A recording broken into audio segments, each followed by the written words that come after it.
Hello and welcome into SorareAndrews, brought to you by Sorare Data. I'm Andrew Laird. You can find me as Lairdinho on Sorare. Joined, as always, by Andy Black, Black on Sorare. And we had a guest, and just as the music was starting, hey, Jimmer's here! You gave me an opportunity to leave and then show up. I was expecting at least maybe like the Chris Collinsworth like slide in. Oh, yeah. No. Should we do it again? Didn't think that fast. I can do it again. Just kidding. You know what I was really hoping for was like the remember in Austin I think it was Austin Powers when he's like walking up the staircase and he goes back down. Yeah. Could have. Next time. Next time. Well, let's see how good this one goes before we start talking about next time. True. Jimmer, I hinted that Andy and I had a guest this week. And for those who are watching this, obviously you are not watching the three of us live because today is actually Monday, but everybody is watching or listening to this on Thursday or even after that. And I mentioned that we were going to have a guest, and there were two different people, and I've already forgotten who they were, that like immediately in the live chat of whatever stream I was doing, they were like, please let it be Jimmer. And I knew it was Jimmer already. And I was like, those two people are going to be very happy. So Jimmer, thanks for coming. Hey, of course. I always love it. It's like old times where you don't get to see chat and interact with people. This is the third one I've done in the last week. And I was saying I keep checking the chat because I've just gotten used to like the conversations going and then being like, oh, I wonder what the chat thinks. And I like look and then I'm like, there's nobody else here. It's just this little intimate setting. Throughout it, we could pretend and act like somebody was chatting. So be like, oh yeah, somebody said Tuggy, what a moron. Oh yeah. yeah. Germ with a good idea here.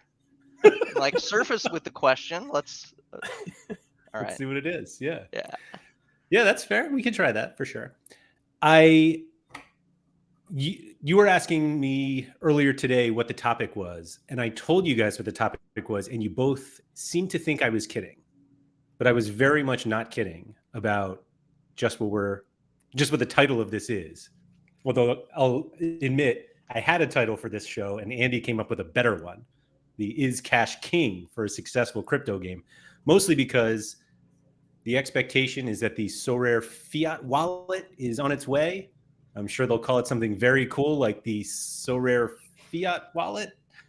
But did you guys, I actually want to start way back when you guys joined Sorare, and how much did Ethereum, not even just like the blockchain part of Ethereum, but actually the currency part of Ethereum. And I know they go hand in hand, but like how much of that was a draw to even get into Sorare? Jimmer, you can start. Okay, I'll go first. I should have directed that. It wasn't. I don't think it was really a draw for me. It was mostly just kind of the game, and I got in. We've talked about it before, but the MLB game, right? The digital collectibles and being able to have utility around those is what made sense to me. I did. Right. Just for those who are relatively new, that's MLBC, not Sorare MLB. Oh yeah. The MLB champions, which is RIP. But no, I wasn't like, because it's Ethereum and only Ethereum, I'm interested. I think it is a revolutionary way to try to play fantasy sports. You don't need cryptocurrency to do this sort of game. You just have to trust the company that's doing it and trust that they actually stick to their supply, right? This could theoretically be done much easier, much cheaper off of a blockchain. I think my appeal was like, I want exposure to cryptocurrency. I like it. I think it's got potential to be disruptive. And this was a way to have fun doing it. So Andy, how much thought did you put into the fact that Sorare was using Ethereum as opposed to either their own blockchain or like another one that wasn't Ethereum? Yeah, I was like 100% opposite kind of Jimmer there. Like I was, Garbage. kind of obsessed with Ethereum at the time, and yeah, that was I would say like 99% of the reason was it was on the Ethereum blockchain. Hmm. It was on Loom, which was I was gonna say, Yeah, wasn't I it was not like, even on it's Ethereum like at the start? bullshit. But to be fair, Oh, a that huge was just Loom enthusiast. Yeah, go ahead. I actually staked Loom before Sorare was even on Loom. So I was an investor in Loom. There we go. Had Loom staked, but I actually liked that project too, but it was just not well taken care of, I guess. It was before its time, if you will.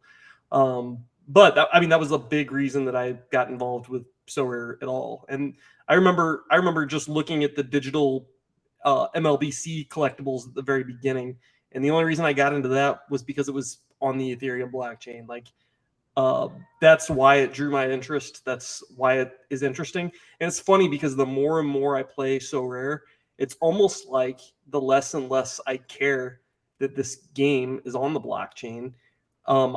I realize the importance of it. It provides transparency. It provides all these things that we love: security, freedom to trade and move our JPEGs around. But it is weird to just like really unravel this and think back to the beginning and how different I don't want to say perspectives are, because I still think it's really important that these are secured by the blockchain. But um, it's just funny how little of importance I put on that now. Do you know Because you your? think, is it like just? Sorry, Jimmer. Oh no, you're fine. I was gonna ask Andy if he knew his custodian wallet public key, and how often you go out to Etherscan and look at your cards on your transparent custodial wallet address. Right. Yeah, I don't, obviously, and I don't know that wallet. I think I do have it loaded into my Mask account or whatever, but yeah.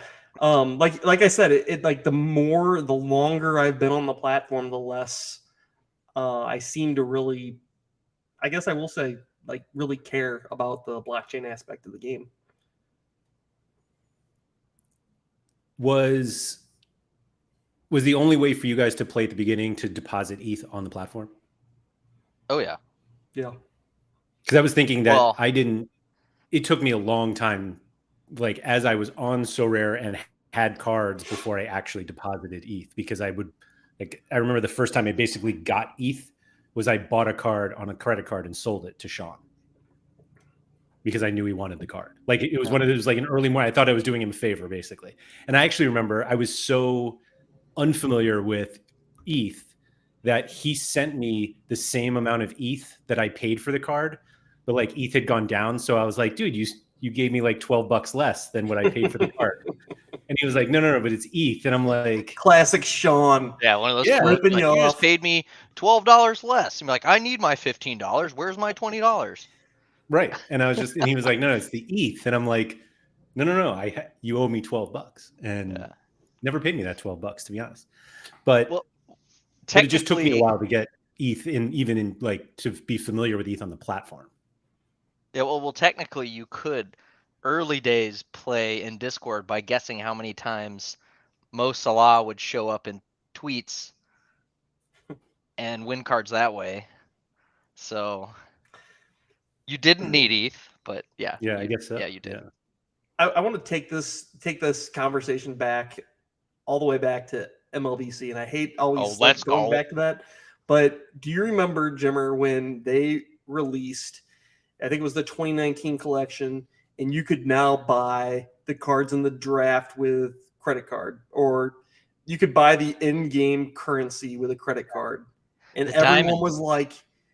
was like, this is going to be the game changer right here. People are going to put their credit cards on here and buy everything, and we were going to be, MLBC billionaires at one point in time, I think. Oh, still will be, dude. I mean, I won't be, but Yeah, no, they went totally freemium with it, right? They went, and a lot of freemium games have like multiple currencies. They had caps, which are like baseball caps, and then they had diamonds, which are like baseball diamonds. They were actually designed pretty decently. So it's like caps were things that you were kind of like that free currency you kind of won, and then diamonds were the premium currency you actually had to pay for. But yeah, I mean, it was a very similar sentiment as it is now. Everybody's like, "Oh, saddle up. Mm-hmm. The gates are opening. The kids are on board." All They're you gonna need get is mom and dad's the credit card. kids. Yeah, all you need are the kids with credit cards. Checking a box they're 18 and we're good. Just Do you kidding. not think? LOL. Do you not think it'll make a difference? I If do. meaning I the mean, Sorare cash there's a fiat wallet? huge difference in maturity of the product and like enjoyment of it. I think back in those days we were kind of so blind to how much we had gotten into it in the game and just got progressively worse in sense of entertainment. But yeah, that definitely happened. MLBC or Sorare got worse? MLBC, I think the best gameplay was actually the first year. They had a mechanic where in order to create a game card, to which is like setting a lineup now, you had to actually register that with the blockchain. And the smart contract was so complex that it cost so much money. Like this was back when it cost like literal pennies to send ETH around. It was costing $5 to $20 to set one of these cards. And when ETH got up to like, oh, it was actually 20 cents to send a transaction, it was like $100 to set a game card. And it was like nobody did it. And it like The, it was like a supply and or yeah, totally limited the supply because nobody was playing the game. the worst part of all of it was if you were setting a new game card, the interaction with the smart contract was pretty simple because you were just sending like one transaction basically. But if you wanted to edit a game card, it was like multiple transactions, much more complex interaction with the blockchain, and it was like twice as expensive, and it was just ridiculous. So if you had all your game cards, it was like they would just keep going. So it's like if you set your lineup, it would just like in Sorare, it would be like if it automatically set every game week and you never changed it. But if you edited it, that's when you had to pay money. So you had all these people nobody knew could join the game because it was so expensive, and then you had all these people like us who just had all these game cards that we were winning stuff on. It was pretty funny. But that's not the reason why the gameplay was good in 2018. It was just like simpler and more condensed, and they just kept expanding to crazy stuff that didn't make sense. But that's the maturity of the games, kind of. Yeah. Right. Can you convince me that Sorare adding this cash wallet is not a major change? Oh, so I'm not on that side of the argument. I think it is a major change. So I would be trying to convince you that it is. Let me rephrase the question though, because obviously it's a major change, but like, could it lead to a lot of users who are now on the sideline and now want to play? Let me interrupt real quick. Is it going to be like? So I don't even think that it's going to bring people that are on the sidelines, but I think there's people already playing this game that would like to deposit more money or easily get more money onto the platform, and it's just not. Oh, I got to go through MoonPay or Ramp or whatever, and it takes 24 hours, and I got to verify all these things. I think people just don't want to do that. Yeah, I just feel like I have very circumstantial evidence of people who are like, I wanted to buy a card on the secondary market, but I don't have ETH. And I would have used a credit card to do it, but I can't. And so I didn't buy a card. And I don't know how many people that is that have that issue. I was watching a stream today, Parrot Press, shout out because he said he watches our content. And he had mentioned that I think it was Ramp was a pain in the ass, and he didn't want to deal with it. And it was just he was excited for the fiat wallet, and he was in the camp that the fiat wallet is gonna maybe not cause a boom, but I think he thinks that it's gonna like really a lot of users are gonna be kind of pouring money in. It's going to remove a huge bottleneck. Possibly, yeah. So your question is try to convince you that it could bring a lot of people on, or convince you that it's not going to? I would like you to convince me that it's going to bring a ton of new users on. Okay. I don't think it's going to be an immediate overnight thing, but I think that the conversion rates are going to significantly improve. Like, we can only trust what they're saying, which is we have a shit ton of people that are knocking at the door and they're immediately turned away and waiting or lost interest, right? Like, you have this funnel when you create a product of people that you catch and you try to convert them, and they're opening up that funnel immensely by doing this. The funnel now is like almost like inverted, right? Like, the way to get in is so small. It's only people who know anything about crypto or are not scared about it or willing to talk to their buddy who, at work, they won't shut up about poop coin. And I was like, hey man, I want to play this. We're in a bear market. Nobody's doing that right now. Yeah. Yeah, that's how we know. But it's almost like it's inverted of like, once they get in, it's like, oh, it actually opens up to like how many people or how much they might spend or how much interest they might grow versus like, some of these advertising and things that just kind of go into waste. So, I mean, I don't think it's going to be an overnight thing, but I think it's probably key for a successful crypto game. That was an incredible metaphor. The funnel, the inverted funnel. Yeah, an inverted funnel is what shape? Like, I tried to do like, is that a pyramid? Yeah, no, I understood it completely. yeah, so like it's going this way or yeah. Yeah, it's more like this and then up a little bit. Yeah. Yeah. Yeah, I love that. It does feel like it, at least, Andy, you kind of said it before that you think it'll open up more spending for existing users. Like, I still don't know if effectively the leap of faith to start playing Sorare is in the buying Ethereum to then use it on this blockchain, or literally paying to any currency to buy JPEGs to play a fantasy game. Like, I'm not sure which is the actual bottleneck. Is it the crypto, having to buy a cryptocurrency, or is it just paying to buy JPEGs with cash? I'll tell you what, I made a DraftKings lineup the other night, and it was awfully easy to put $25 on and make a lineup. And I'll be honest, I didn't check the lineup the entire night. I checked it at the end of the night, and I was like, "Yep, I lost." Oh, GG.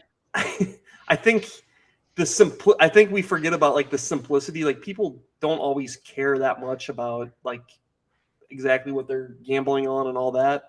Not gambling, of course, but I think in the end, the ease to just get on and be able to do it is I don't know. There's something to that. That's a really interesting question, though. It's like, which one is the bigger bottleneck? Buying digital collectibles or the fiat gap? I think it might be buying digital collectibles, but like, I disagree. well, like, I still don't think people have created a lot of like training content and talked about it, right? Like Nellis and Quinny and all those people have talked about it, where they still haven't made like a good onboarding experience to really explain the game in terms of like what you're getting and what you get out of it. It's like, you talk to Sean and Sean rips my asshole open because, well, that was probably a little obscene, but he's like, you He's bought definitely this. doing it. He's like, yo, you bought this guy. Why did you buy this guy? This is gonna be a bad example, but it's like, oh yeah, maybe it was like, okay, God forbid, I'll use Kai Havertz as an example, right? I'm like, okay, you I'll spend. say hi to Kai for you, by the way, this coming week. That's right. Oh, sweet. That I love that for you guys. But using Kai Havertz as an example, he's like, oh, well, why the hell are you spending $300 on Kai Havertz? It's like, if you There's no napkin way he math said it. dollars. Well, what? There's no way Sean said you spent any X amount of dollars. Everything is always equal with him. Sure. But whatever. But I mean, you can napkin math it and be like, oh, okay, man, this guy has an average performance. I like this player. It's like, maybe he actually is one day as good as he was at Leverkusen, and you could pay this guy off in 2 years, and then you have maybe 6 more years of stuff where he's really good. It's like the only limit is really the platform and how successful it is in terms of duration. It's like, Yeah. so I'm failing to understand the correlation. The correlation is they don't tell that story. It's like spend money on a collectible and you And never in really 6 know what you years get you'll out be of it. good. Well, yeah, guys. By the way, while we're on the topic of You just Sean, can't stop thinking about that asshole comment. while we're on the topic of Sean, hashtag OptaSean. We got to get Yeah. this going. Whenever Yeah, you're trending upset, on Twitter, Optashawn. If you get a correction, if you lose your spot, if your wife wants to leave you because you lost 10th place and you're down to 30th, Optashawn. He yeah, if you're corrected that. playing capped mode and you only have 249.8 points, Oh yeah, and you had Optashawn. 251 the day before, that was OptaSean. How did we end up there? He brought up Sean, so I had to bring up Right. OptaSean. Yeah. Right. So one of the things. Oh, go ahead. Nope. You had a question there. Okay. I did, but I'm more interested in what you were going to say than what I was going to say. So, on the topic of the fiat wallet and my own like psychology, and I'm wondering about how beneficial or negative it is for the platform for current users. Like, my mindset of spending ETH is so much different than spending USD. If I'm taking payouts in USD, I'm not going to buy that stupid ass card. If I'm winning ETH, I'm going to spend that on a stupid ass card because it's like sitting at a poker table. It's like sitting at the craps table, right? The poker chips kind of. At least that's kind of like my thought. So Can we solve something real quick while we have the brain trust here? How the hell is this thing going to work? Like, what is the total? How does the whole process of this fiat wallet work? the same way it works with DraftKings. Yeah, but no. I list a card. Am I listing it for fiat or ETH? I think you probably have that selection, or you get that choice. I get a Which choice. does destroy kind of like some market liquidity, right? Because now you're taking everything that was Ethereum and splitting that in half or more. So like, so the way that I understand the little bits that I've heard, which I probably shouldn't share publicly, but here we go. oh, hey, we're not live. There will not be any sort of Sorare converting ETH into fiat. So any fiat that you want on the platform, you have to deposit it. And if you want to convert ETH into fiat and have it on Sorare, you need to convert it elsewhere and then deposit on Sorare. Or buy a card and then sell it for fiat. Sure. Yeah, that's exactly what you could do. Like, I think it's going to be so they're going to basically be separate wallets. They're going to be separate wallets, separate markets, because you're going to be able to list a card for fiat or ETH. I think so. I don't know for sure. Or Great British Pounds or Euros. It's going to be 4 markets. Oh boy! Right. No. Please no. I mean, if they're not doing an exchange across USD they're not going to act as a forex, like a fiat exchange, Yeah. are they? Are they? I don't know. Oh, I wouldn't think they But would. you obviously can't just you can't just do dollars or euros or pounds. I know that there's some like UK banks that will convert pounds to euros for free, but like they make money on that cash. Like Sorare's not going to do that. And so I think you will have the option, if you want to sell a card, to say I only want fiat. And that will, when you sell the card, that will be deposited into your fiat wallet. And if you just want ETH, then anyone with fiat can't buy the card. Yeah, but is fiat, is there 3 free fiat wallets, which is the 3 currencies? That I don't know. Because then we're talking about 4 different markets, 4. which would be probably a nightmare. Stop there. Yeah, why stop there? Give me some pesos, baby. Let's go. Liga MX. I'm gonna have a huge balance. Yeah, that reminds me of like the article I read the other day, where some transfer rumor is like one side wanted 30 million Swedish krona and the other side wanted 20 million Norwegian krona, and I was like, I don't know what this is. How much is that? It wasn't that much. But yeah, I don't know if they'll have endless currency. I would imagine not. That seems like not a positive or not a profitable way for them to have to have a wallet available for so everybody can get whatever, rubles. Actually, we can't get rubles, so never mind that. That is a big deal, though, if we're splitting the liquidity of those markets up in half. I think there's probably no question about that from what Laird just said. How about when you don't on a card? There's no, I don't see, like they would have to become an exchange if they were actually converting the ETH into dollars. And I agree with that. And I just I can't fathom that's part of their business plan. Why won't Pavel Trader do that for them? He could be some weird liquidity exchange guy. Change the ETH into fiat for him. You send an offer to Pal for 1 ETH, and he sends you. You have to send him 110% fiat offer for the ETH. Depending on the economies. Oh boy, oh boy. I hope they have some way to go to keep fiat all together, and it's not split. I don't know, because Andy, you were just mentioning like, what do you do about auctions? I imagine Sorare's able to,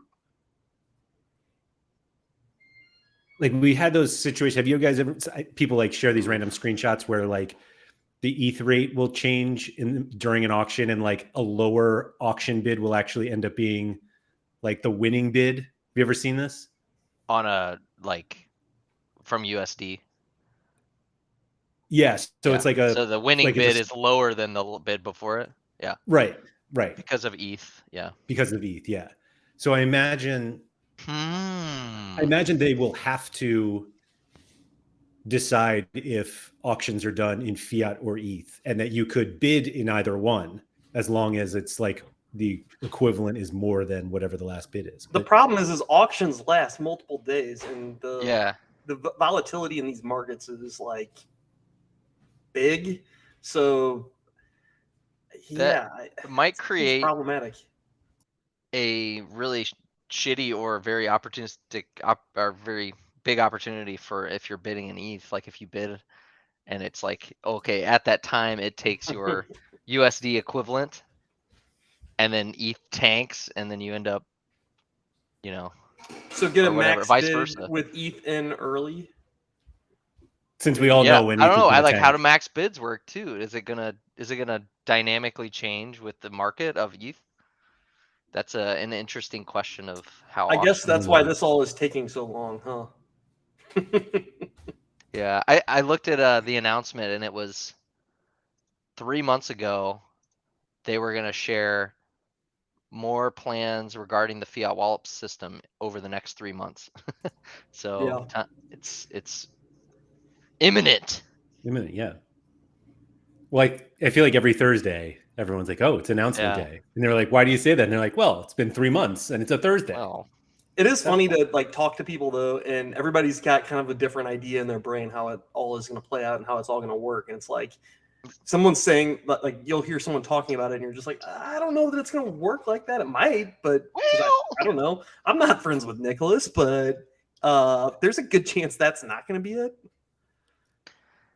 By the way, Nicholas, we can be friends. We can be friends. I am friends with him. We've met. There are pictures of us. We're friends. And Julio. Yeah, but I just realized that I'm posting this on Thursday, so the announcement is definitely coming out Thursday.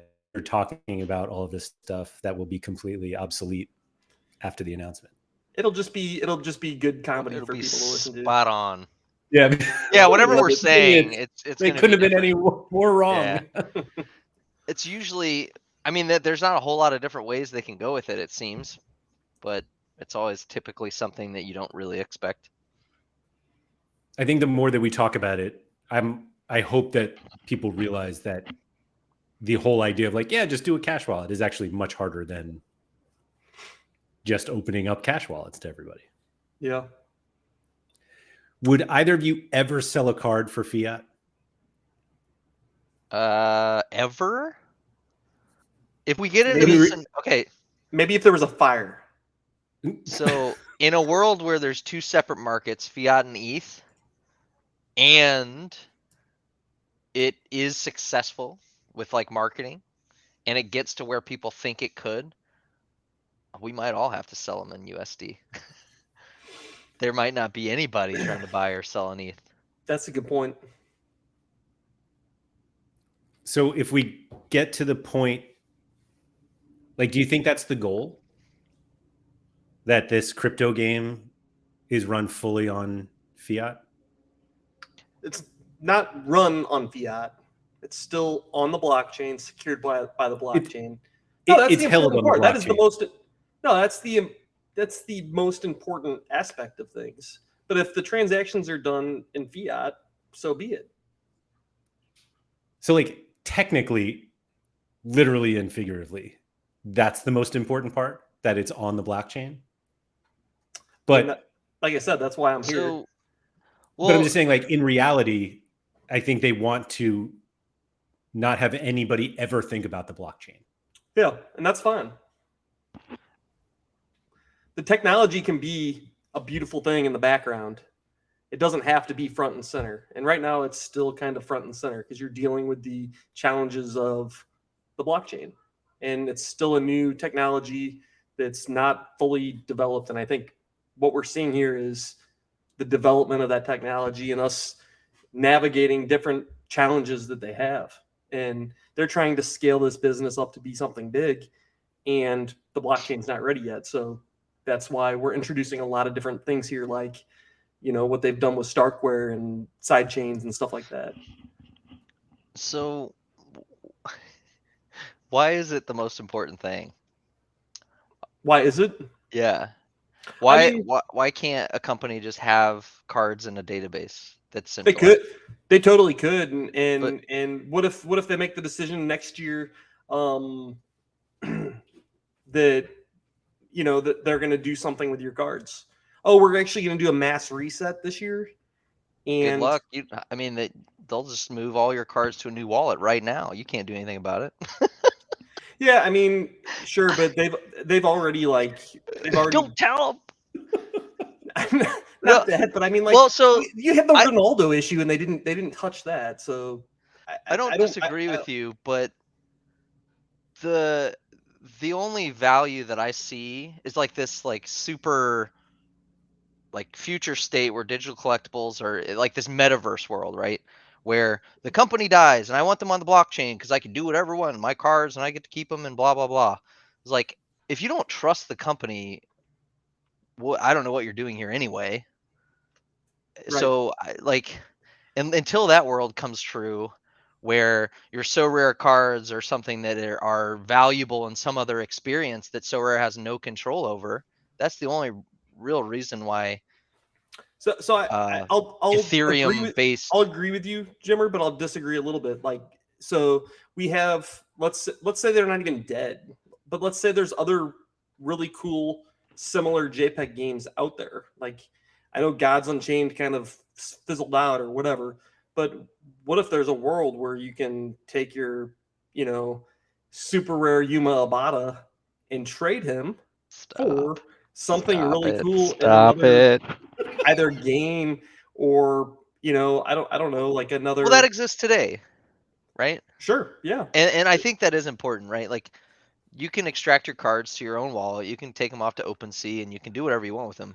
But 99% of people, well, 95% of people playing this game don't know how to do that, and 99% of the people won't ever do that and don't care to do it. Yeah. So I don't think it's the most important thing that it's on the blockchain.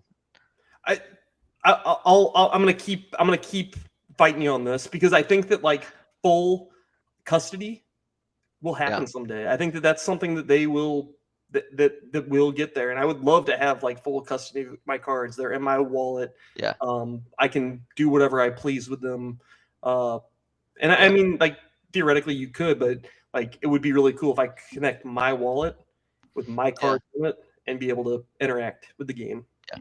I mean, I know, like, literally a lot of people listening are like, what the fuck is he talking about? I don't care. I do Well, care. I'm not against what you're saying. It's just I've I a lot of crypto is a solution looking for problems, and that's one of the reasons why there hasn't really been a whole lot of adoption with it. There's remittance and things like that that makes sense.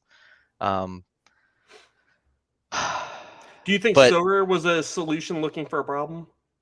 no, I mean, like it wasn't looking for a problem necessarily. I mean, it's revolutionizing fantasy gaming and interacting with like the things that Sorare is doing to me. As long as you trust the company and you're trusting them by putting money in it, they don't have to be on blockchain. But the trust layer is the blockchain, and it's fundamental to what the gameplay is, where is provable supply, Mm-hmm. and that's critical for any sort of collectible, right? Like, and that's what I think will become apparent to new generations and people who might care. It's like, I don't want to carry, uh, storage bins of Beanie Babies around everywhere I move. I want to just keep these things on my phone. It's like that's where people will go, and they'll transition to that. Not only that, but like you said, the provable supply. You know that there was only one of this unique card ever Yeah. minted, and you own And it. so when I kind of set you up because I was like, oh, how do you know your public custodian address? What a Sure, dick yeah. question to ask. That was a It's dick like, question. but it's still just the underlying. It's the underlying like confidence that you have that even if they wanted to fuck you and print 1,010 limiteds, they can't. Yeah. And I don't actually know based on their contract that they couldn't, but if they did, that 1% of guys out there that care and they might move their shit off the platform, or they are checking the contracts on Etherscan, they'll call them out immediately, and the company will. It's the worst thing that they could do to the brand and the success long Yeah. term. What So like, do go ahead. you think that ever having like so I think one thing that like that does change a lot is game rules. Do you think that like game rules, gameplay on the They're playing. contract, Oh, like they're playing on with the fire for sure.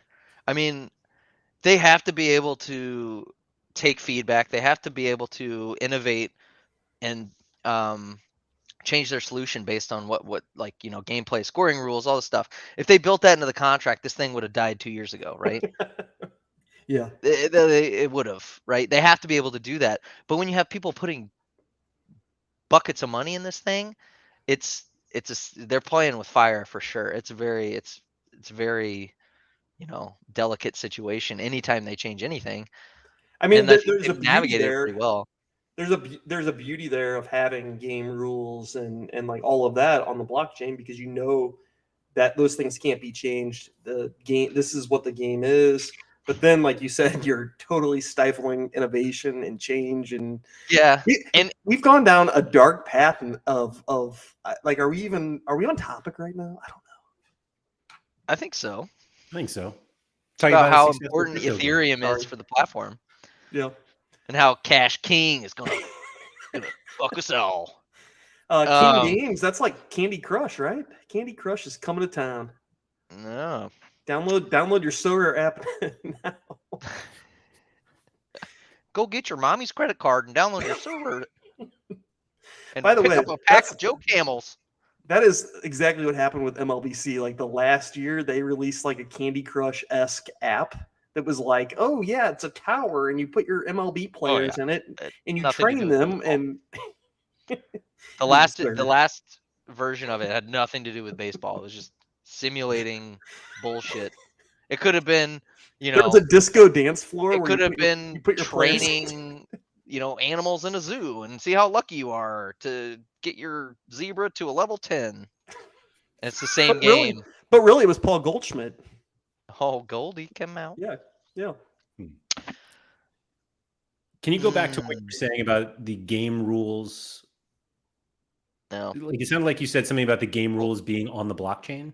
Yeah. So I think What does that mean? so that was kind of what I said earlier about like MLB Champions, where the game card was like all the details were on Ethereum, in terms of the smart contract that was written. You locked in what you committed, and you could see the results and stuff like that.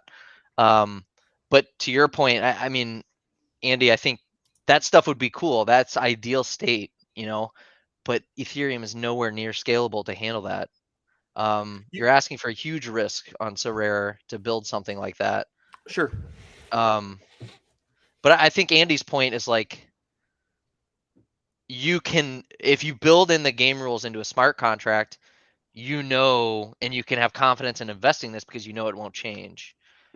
You can also we're spending money right now, and we don't know if they're signing Saudi Arabia. You can also migrate to new smart contracts with new rules, and there would be cool things with like DAOs and voting and sure. But then it like totally jeopardizes the original reason why you wrote it into a smart contract.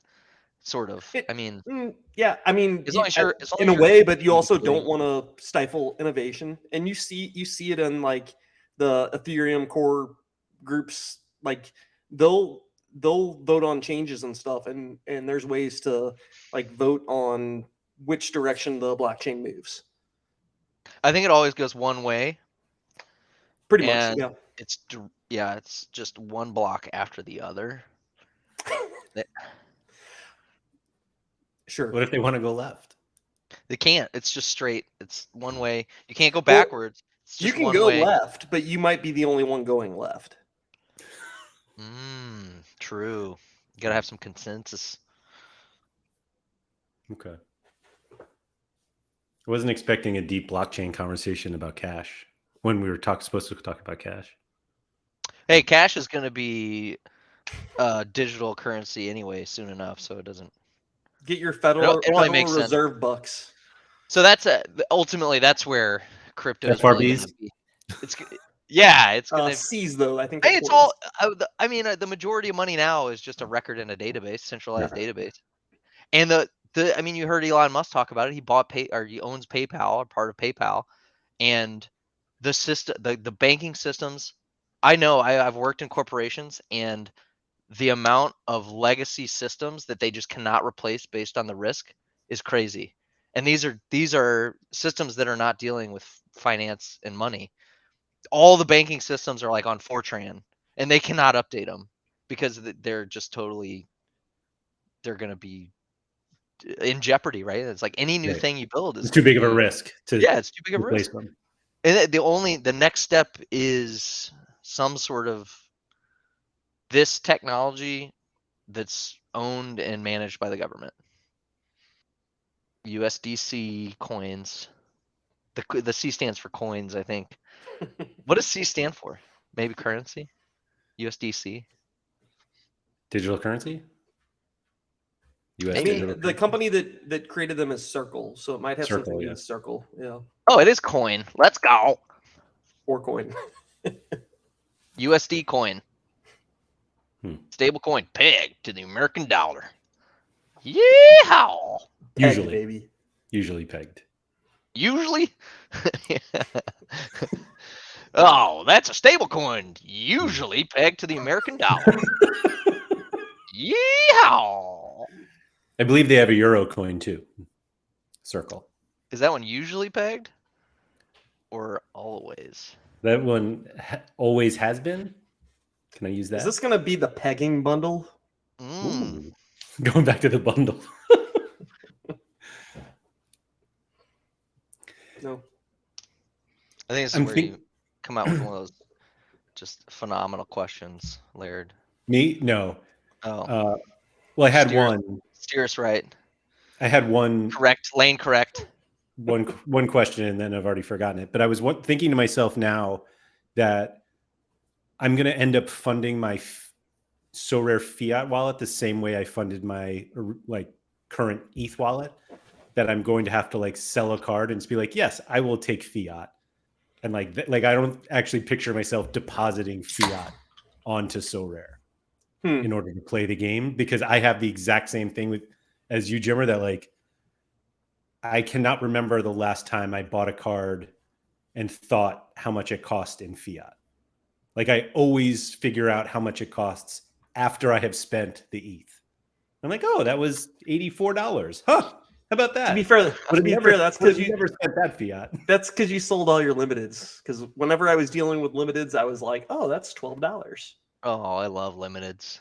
So it's funny you say it because I definitely did that when I was buying, and I think part of it is because there were just too many decimals, and it was like, what is the difference between 0.0004 and 0.0005? And I was like, oh, 72 cents. I guess I'll just buy the 0.005. Like that's fine. But once the numbers get big, I don't want to think about how much I'm spending, which I realize is like a major red flag. Yeah. Oh no, it's perfect. Just keep it going.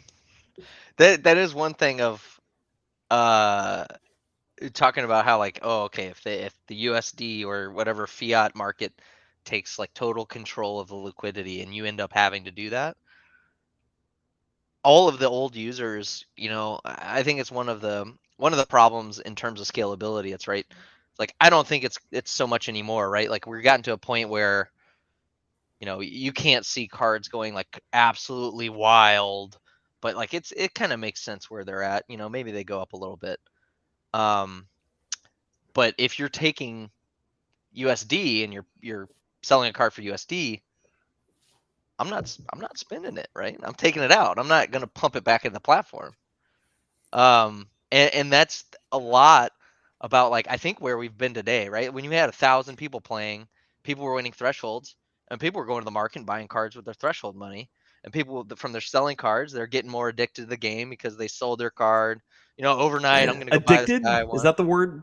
Is that the word we're using? Addicted? Yeah, addicted. Kind of like the Joe Camel cigarettes, advertising to kids. When you guys win money with the fiat wallet, are you gonna slide the slider over to the fiat, or are you gonna take ETH? Oh, there's gonna be a slider bar? It already leaked, wasn't it? Back in May, whenever their testing went into production. Oh and, yeah. And there was like a your screenshot where it was like, a how do you want toggle. your payouts? Fiat, ETH. Fiat, ETH. So you have to select it, and then whenever you hit a threshold or you hit a podium or whatever in All-Star Rare or Rare Pro, you get paid out in one or the other. What are you selecting? Well, what if I win first place? Your great country's apply? currency? Oh, give me the ETH. Yeah, always definitely the ETH. Yeah, I'm taking ETH. Yeah. With our powers combined. Are we gonna have to KYC no matter what when this what is the hell released? does that mean?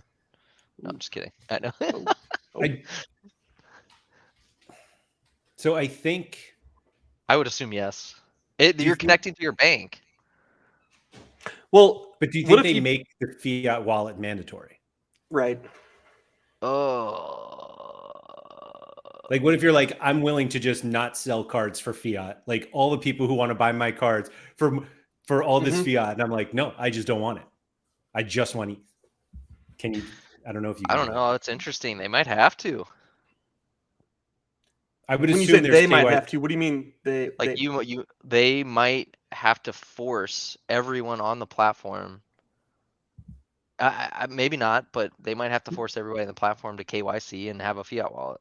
My only thought on the KYC is that they don't need to do like full KYC because if you're linking it to a bank, the bank did it already. Yeah, I mean, I guess most of the time you KYC when you withdraw. They don't care when you pump your money in. They just want you to, they just want to know who you are when you take it out. Yeah. But I don't know. I don't know what yeah, I mean, you wouldn't think so because we've been operating for this long without it.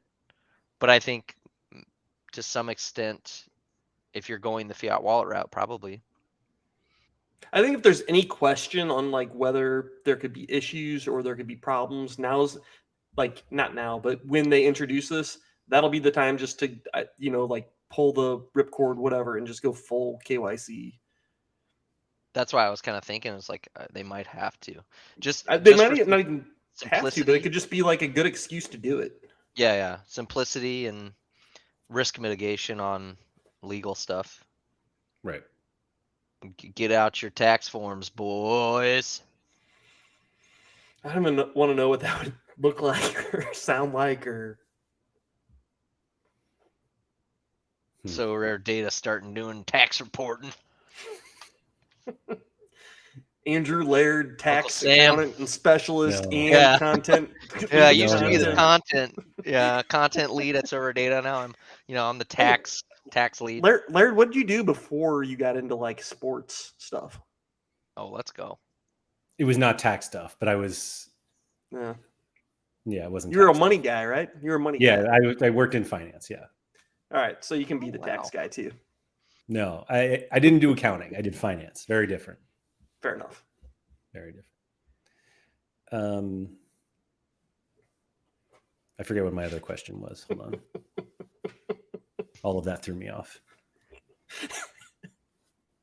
It was something about What not. did you do before finance? You know. What did I do before What's your favorite finance? color? Do you like horses? It's a great Purple question. and no. I'm not a big horse guy. Oh. But somebody used the phrase the other day, like, if you paint a horse black and white, that doesn't make it a zebra. And I thought to myself, what is the difference between a zebra and is it really that different? It's kind of like a mini horse. Yeah, like if you saw like a black and white striped horse, you would just be like, oh, it's a zebra. And you just wouldn't even think about it. They're probably a little bit more resilient to weather. Because of the paint? Intense temperatures. Oh, I don't know where they live. Oh, I think you meant like the paint would just like wash off of them. Oh, yeah. Also, they have like chewing gum company. I don't. They do, yeah. And they make chewing gum out of horses. Oh no, that's glue. Yeah, okay. I was Yeah, gonna say I never made that connection. It's very much guys not chewing. Oh, you guys don't chew on glue? No. That's just me, I guess. Yeah. Weird. It's not that weird. What was I gonna say about the fiat wallet? If we were gonna have one. Yeah, we are having one. It's here. We just found out today. Yeah, we're in the Because it's future. Thursday, and the announcement was today. Yeah. So, what do you think of the announcement? You know, oh, here's a good question from Germ here. It says, "What if they did a solution where you left all your banks?" And I don't know. God, Germ. To be in the mind of Germ. I was trying to. You didn't actually have the question there? No. Yeah, no, I couldn't think of one. Oh. I was excited where that was going. Yeah, I was What's too up, until I had to actually come up with it. Yeah, it's tough to think in the spot like that. What if you could convert ETH to fiat on Sorare? Does that just solve everything, or does that actually get too sloppy? I think it makes it pretty seamless. The biggest scary thing to me is the realization that it's going to be two different markets.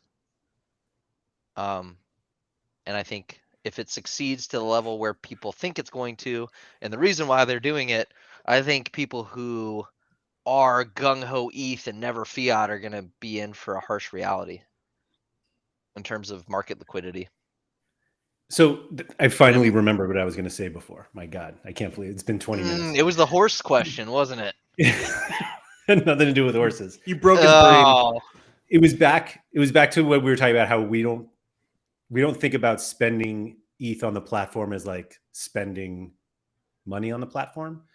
And you were like, it's just like DraftKings. And that reminded me that I know there are people who, whether it's like, I guess poker even doesn't even really apply as much, because like you have like the chips kind of are the break from reality, like the fiat reality. But when you play on like DFS sites or when you're sports betting, like I know that there are people who have like humongous balances on these sites. And it's like, man, why wouldn't you just like take all of that off and like live off of that money? And it's like, well, that's the money that I use to like make more money with my sports bets or my DFS play. And they're able to separate that money from everything else in their life. And they're just like, that's the money I work with and I use. And I've never been able to do that, because you're just like, no, those are just dollars. Like you can just take those and live. But like, Ethereum provides, the Ethereum provides this like cloak of mystery where I'm just like, I don't know how much this is, but I know that if I use this percent, this decimal of whatever I have for this JPEG, like, oh yeah, I can do it. I don't know how much that is. Whatever, who cares? And I think that's going to be gone. Like, I actually think at some point we are all fiat, and that for professional gamblers though, that's their bankroll management. right. And they have very stringent rules around what they should or shouldn't be doing, and most of them follow those rules. But a bankroll in the same currency as like your life is very different, I think, than using this cryptocurrency that you're just like, I don't order Uber Eats with Ethereum. And man, I love. Would you do? Would I? I don't get paid in Ethereum. No. What if you could? What if you could use your Sorare ETH wallet and just be like, all right, I'll order some Uber Eats with it. Would you do that? No, that's for Sorare cards. So you're separating. I use USD for my late night pizzas. Yeah, no, and by the way, this guy right here knows how to find some good late night pizzas and eats overall. But pizzas, yeah, you can find them. Confirmed. Za. Yeah. I think that I don't know. You want a shotgun a beer? Glad we figured that out. Chug one. I'll bet you won't tornado that beer. Oh, goodness me. Nick, I love that guy.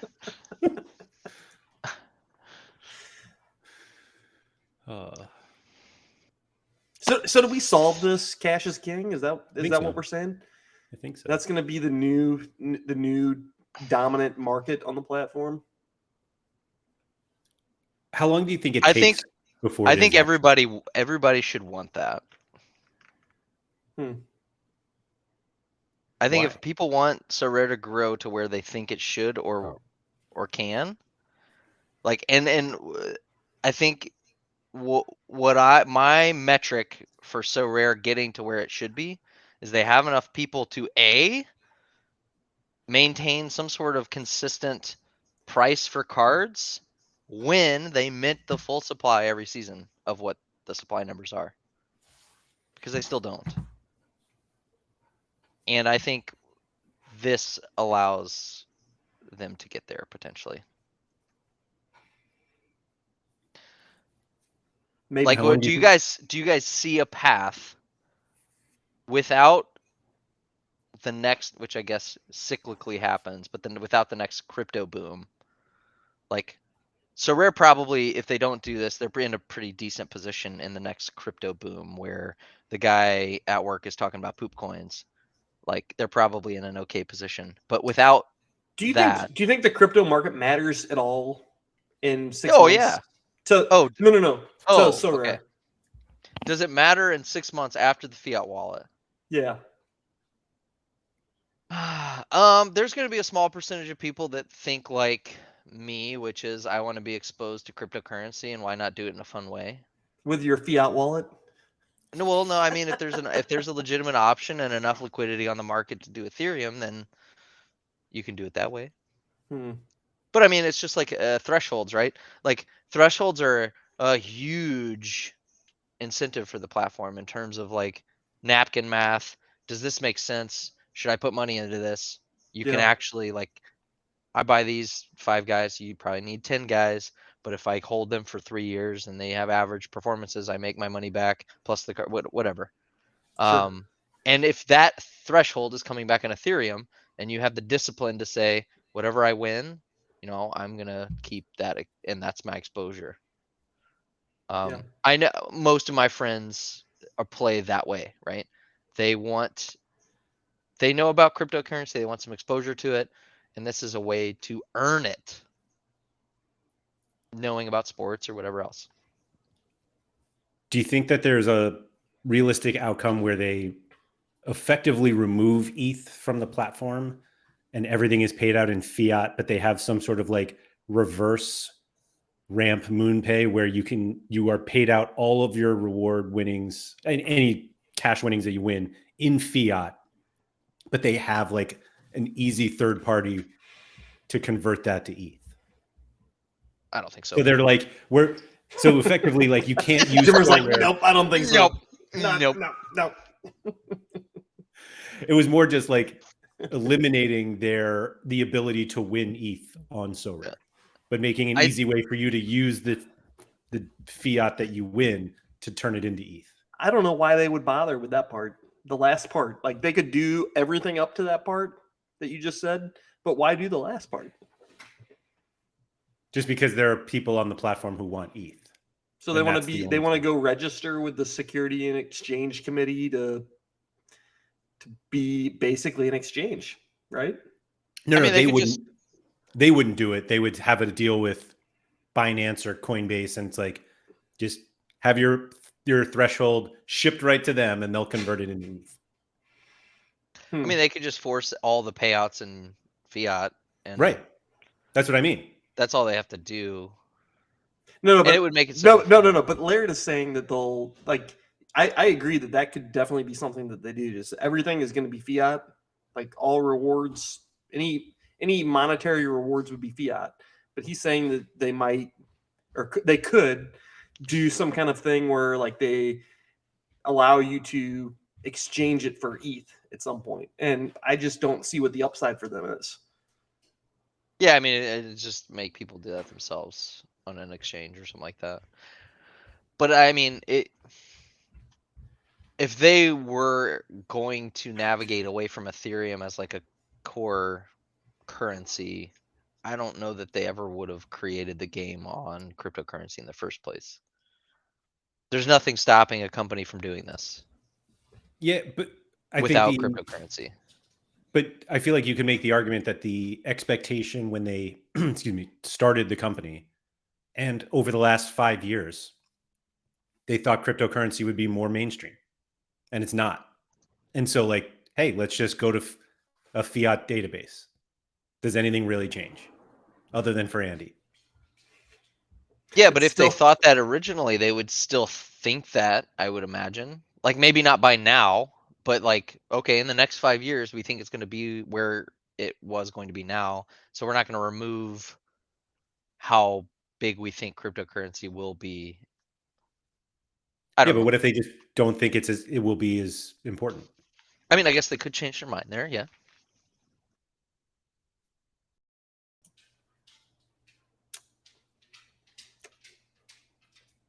I'm not thinking that that's something that they're gonna waver on.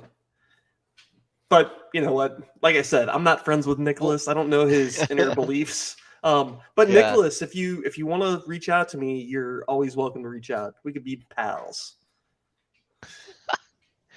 I think the way that it may end up happening to them is which is maybe what people don't think is a good scenario, but if it does, if the fiat wallet unlocks this amount of people that can get in, and there's a huge shift in how many people prefer USD, I say USD instead of fiat, but fiat instead of ETH, and ETH is just something that 2 to 3% of the platform care about. It's like you shouldn't develop products towards personas that are like not your target audience, or they don't represent value or a large user base. So I mean, that's where they could end up doing it, but I wouldn't leave. I mean, like, just give me fiat, whatever. I won't spend it back in Sorare. That's what's going to happen. I think that's exactly what I was thinking, that if once they make it easy to withdraw, I'd probably start withdrawing. Yeah. I mean, I'm just kidding. Yeah, then you realize that you're like 2 cards away from a champion Europe stack, and you Oh, gotta yeah. get something to go with your Bruno Fernandez. I almost broke Get that one of those itch. so rare down under commandments tonight, buying a Ooh. card for the week. Yeah. Didn't do it though. I stayed Wait strong. a minute. You almost had the team for the week? Yeah, really. Yeah, I had a cap 240 team. I have 2 goalies. How the But I don't- hell do you have 2 goalies? Um, Do they start? Castillo. Yeah. Well, Castillo was supposed to. He's like coming off an injury or something. Castillo from They Corinthians. played this week? Corinthians played Yeah. this week? Yeah. They're like the only team that plays. And I don't know how to pronounce his name. So Or Argentina Sorare, goalie. yeah. That's who they play. Hmm. Yeah, who's the other guy? Carvalho? Jose Carvalho? Not to be confused. Not to be confused with William. Heavens Oh. no. Tuggy, I see you there in chat. Yeah. Batala. Augusto Batala. He's solid. That's who I've got. I don't know. So I have a cap 240 team with 4 guys. It seems like it should be enough. Well, you only need 3, baby. I don't. Yeah, I don't even see him up there. I mean, that's a lot of points from 3 guys. But Ooh, you only need 3, baby. is that what you tell your listeners on stream, that you only need to buy 3 cards to compete for thresholds? I give them my sign up link. I'm like, all you need is 3 cards. Don't buy the other 2. Just buy 3 really good ones. And then I let the referral expire. And then they're like, why didn't I get a free card? I'm like, shut up. How many thresholds have you won?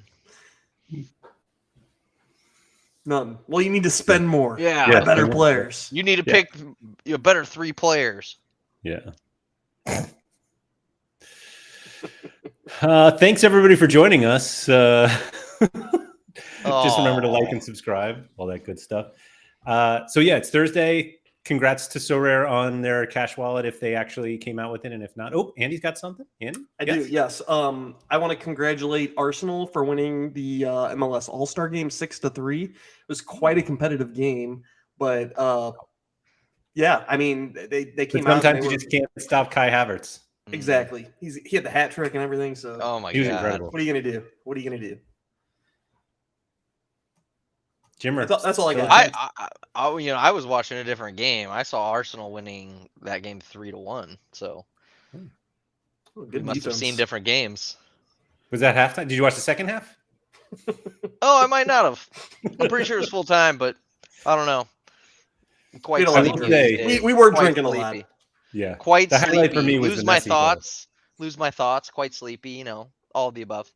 It happens. It happens. You said the Messi goal. Messi was there. I guess I didn't notice him. Yeah, scored a brace. Oh wow. That's how it was 6-3 instead of 6-1. I swear he was there. Yeah. I saw a jersey. That's all. Anyway, thanks for joining us, everyone, and good luck this weekend. I got a send off. You have a send off? Yeah. Send us off. 10 more years, SorareAndrews. 10 more years, I say. All right, that's it.